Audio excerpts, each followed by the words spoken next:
And so I am glad and very fortunate to call Caldwell my home. I support this resolution because I support our Constitution.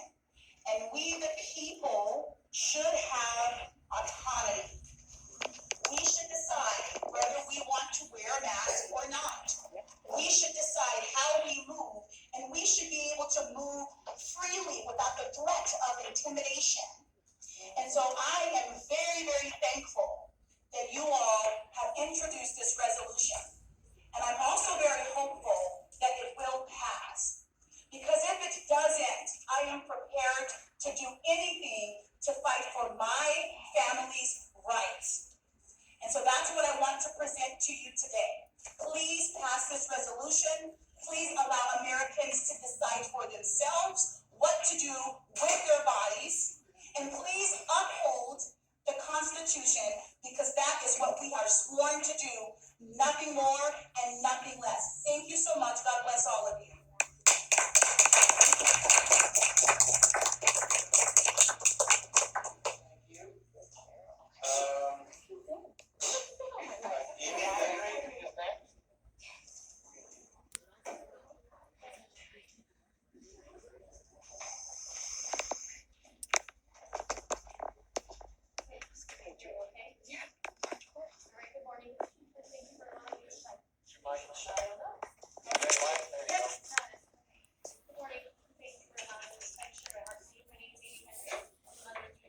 Speak in the mic, please. Okay. I'm a mother of 3 kids, a wife, an Air Force vet, a 2-time TBI survivor, a medically retired educator. Very emotional, I'm sorry. I thought I'd seen a lot this past year. So I certainly challenge that. I've taught more lessons, written and read more emails, navigated and failed more technical issues, participated in more conference calls, spent more time dealing with anxiety, depression, and student obstacles than NMU or nearly 2 decades in the classroom ever prepared me for, just with my own children. And we wonder why our kids are questioning why life is worth living. On March 11th, I wrote a letter to the Memphis School District sharing my concerns over this lockdown en masse on our children. Since time is limited, I'll only share one sentence from that 6-page letter. I do want to go on public record right now saying that I have been yelling from the rooftops that if one child commits suicide over what this district has done to these students this year, it is not because I have not warned you. Kids have died. Kids are dying. My 22-year-old son had 9 friends. 9 kids with their whole lives ahead of them committed suicide this past year. They shot themselves. They hung themselves. They went to their funerals. Young people, look at this. I'm sorry. My 12-year-old daughter is on an IEP for her eyes. Being double-sided 10 centimeters, that's extreme. They only see that in soldiers coming back from severe trauma or stroke victims. She's had some sort of brain trauma. She suffered hemorrhaging nosebleeds, migraines, loss in education, has undergone extensive therapies for years. Something as simple as her being rear-ended in a red light sent her back significantly, according to her last anxiety test. In March this year, she was threatened and bullied at school, had her backpack spit on, and had an anxiety attack. No contact from the school. Next school day, she was again threatened, bullied, and had rocks thrown at her, causing her to fall and cut her leg when trying to get away from them. She had another anxiety attack. Again, no contact from the school. 3rd consecutive school day, same girl comes after my daughter and threatens her. My daughter gets blocked from trying to go into the building for help. She gets blocked trying to get to the only one adult outside. My daughter ends up getting beat up at a 10:30 lunch. Then she comes home bruised and very shaken. I call the school, never, ever having received any communication from them. The SRO informed me after watching the video of my daughter being assaulted that she had been preyed upon and taken at least 3 good blows to the head. What do you suppose her damage is? The school's answer to me, quote, it's hard to tell who's who. week, and all of them are wearing masks. Who is liable for the damage done to our kids by wearing these masks? I believe anyone that requires mandates, dictates, posts a sign, like on the door outside here, or tells a person to wear a mask is liable for all physical, mental, emotional, psychological harm that falls on a person today, tomorrow, or 10 years from now. When I suffered my TBI and was forced to medically retire, I could no longer speak for my students. I'm asking you to please do what I can no longer do. Speak for these kids.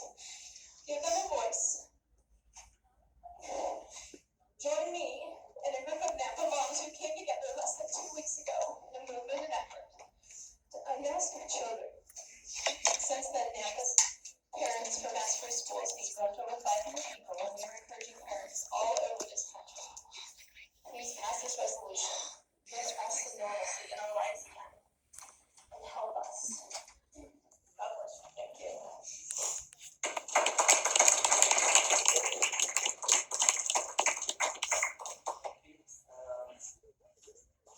Next, Wendy Rojas.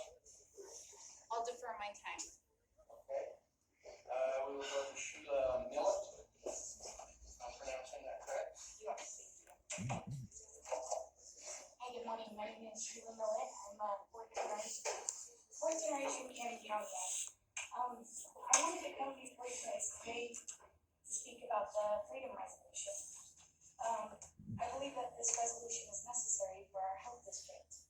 There's been much confusion regarding our rights and the infringement on our rights this past year. We've all experienced it. We've also forgotten that we are a free people. We get to make our own decisions about our own health, our safety, our job, our decisions that we make in our life. It's not the government's job to make those for us. My main concern though here today is similar to what the previous woman spoke about regarding masks in schools. My son is in the Valley View School District. He is still wearing a mask 4 days a week. It's been terrible. Every day he gets in the car and it's just completely miserable. I've been in almost constant contact with the district. I've gotten a band of parents together. The district is not listening to the parents regarding this. I think that when you pass this resolution, it will present a clear message to everybody, not just within our health district, but far and wide, reminding people that we are free to make the decisions that we want to. And I appreciate your consideration on this resolution. It's very well written, and I commend the person who's on board to write it and present it to you. Thank you.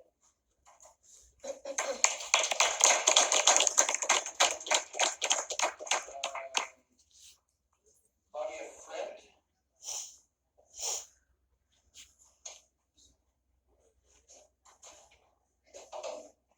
Good morning. You guys, this is not the first time I've testified before this committee or other committees, legislative hearings, and Canyon County Commissioners meetings. It is very, very tragic that, like the lady before me said, her son has had 9 friends commit suicide. 9 friends. Tragedy. The travesty that COVID has produced in our country is just unimaginable and unspeakable. We need to end it, and we need to end it now. Florida ended the emergency order that they had. They're going back to normal. And they have been functioning somewhat normally for quite a couple of months. Their numbers haven't gone up. They haven't seen more deaths. South Dakota, show me the exorbitant amount of people that have died in South Dakota. They haven't. They never had mandates. They never shut down. They never did anything differently. They allowed their citizens to make decisions for themselves. We need to go back to normal. Enough is enough. The cure has become worse than the disease. Yes. The disease is communism. If you guys do not understand what I'm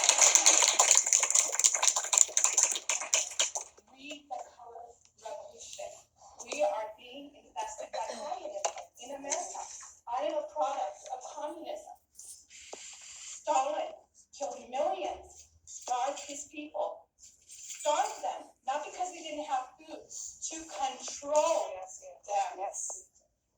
Our leader in Romania did the same thing. He starved his people. He exported the food to control the people. Russia, Hitler. I read a story this morning. Two Romanian men who are pastors in their churches or deacons. Their mother is dying in Michigan. They're not allowed to see her. She's dying. They're not allowed to see her. They're not allowed to pray for her. Do you know why they're not allowed to see her? Because they will not take the COVID vaccine. So what happens next? Today you're not allowed into a store because you're not wearing a mask. Tomorrow you're not allowed into a store because you're not taking the vaccine. When is enough enough? When will the American people stand up? Don't mask your children. Take the mask off. Don't put a mask on. Go into the store. Make the rules for yourself. The Constitution of the United States of America is the supreme law of the land. Nothing else. Nothing less. Nothing more.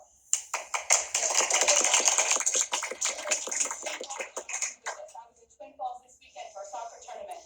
I did not know that our governor was in Twin Falls this weekend. I wish I had known. I would have bought a plate to sit and eat with him and our legislators. Was our governor wearing a mask? Oh, no, sir. No, sir, he was not wearing a mask. It is time to end the madness. It is not your job to monitor my health. It's not your job to keep me healthy. It's my job. If you want to live in a free country, take your freedom back, or blood will be shed for this country to stay free, or we will go into communism. Do not mask your children. Take your freedom back. Be done with it. COVID is over.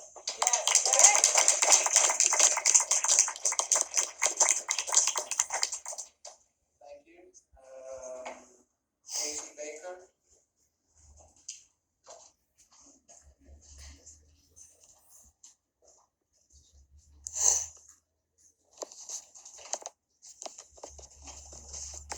Good morning, my name is Casey Baker, and I applaud this committee for the resolution that was put forward and ready to pass. Because right now in this world, India is giving us the best example of the devastating effects of preventing the God-given immune system that we have from operating the way He designed it to. When we mask and isolate, we stifle that immune system's ability to prevent us from getting sick and open ourselves up to what's happening in India right now. Thank you for your time.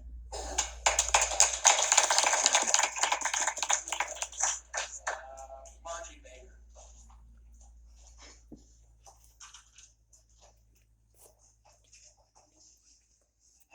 Good morning.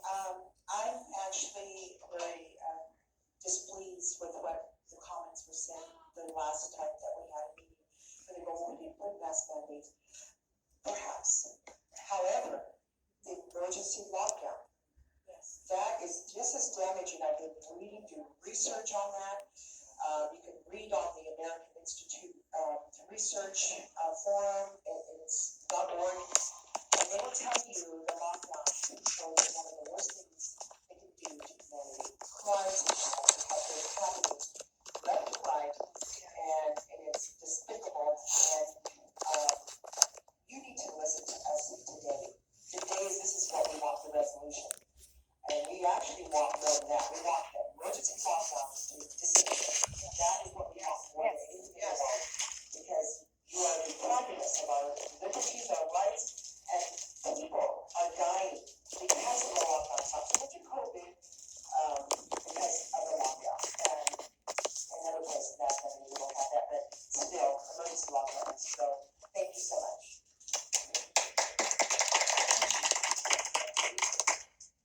Del Chapel.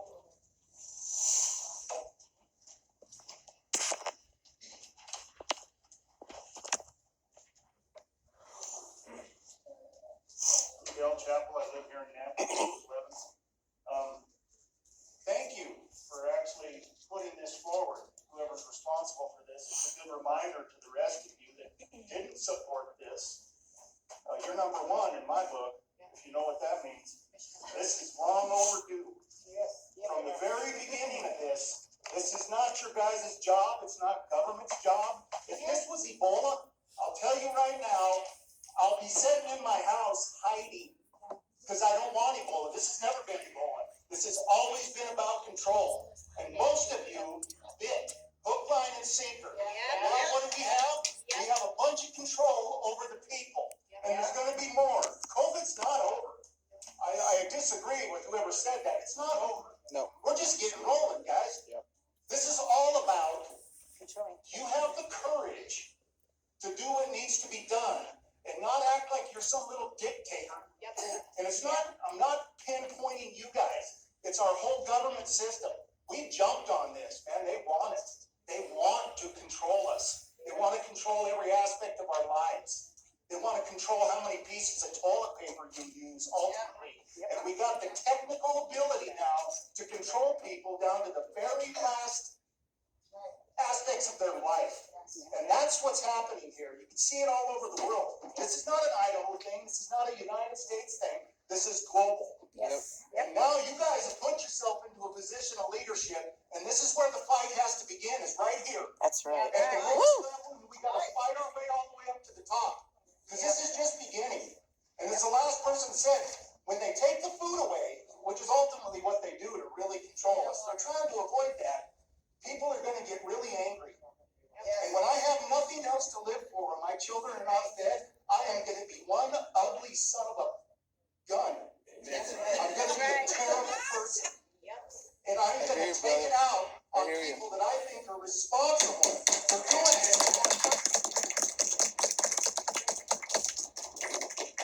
Thanks, Dale. Make a stand, we'll stand behind you. Amen. Okay, thank you. Alicia Peterson. Go, Alicia. Go, girl. Good morning, Chairman and the board. I am here in full support of the resolution as written, although the first year office just noted. One of the most fundamental human rights we have is to body autonomy and sovereignty. The rights to freedom of choice to decide what goes on and inside of our body must always be protected. The human body is not government property, although they might disagree. This resolution would serve as protection of those basic human rights, which are the freedom of choice and informed consent. The document will hold legal weight. This resolution, as document, will hold legal weight, setting a precedent for all health districts in the state of Idaho as to what it looks like to stand without doubt for liberty. Not only will it show the people of District 3 that you never supported mandates, that from this day forth, you are drawing a line in the sand to publicly vow and reaffirm your dedication to protecting the Constitution, upholding your sworn oath and rights of the peoples and the rights of the people written in that precious document. This will make official to all residents, businesses, school districts, and boards, hospitals, that their health district and county commissioners support these inalienable rights. That nothing even potentially perceived as an infringement will be tolerated further. Provide freedom of choice. Put it in writing, signed like our founding fathers. Anything pertaining to immunizations, vaccines, masks, medical procedures, testings, or treatments must always be a choice. If the health district doesn't protect this fundamental right, it will show we are reaching an unthinkable level of totalitarianism. I have bared witness to others' horrific treatment and personally experiencing the segregation, discrimination, and dehumanizing effects from these restrictions or, quote, recommendations imposed by our health district. Businesses and hospitals are denying entry this past year, especially within Canyon County, unable to seek necessary medical care for my family due to our inability to tolerate masks and refusal of coerced testing. The Nuremberg Code Convention consists of 10 points. The first stipulates the voluntary informed consent of human subject is absolutely necessary.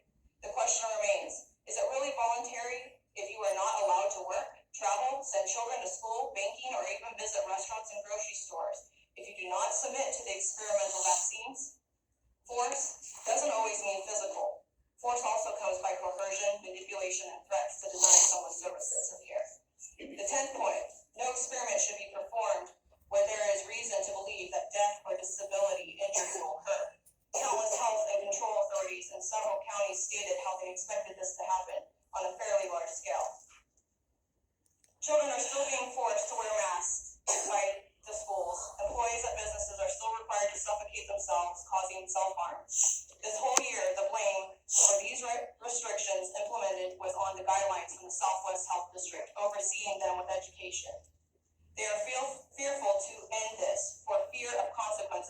upon them.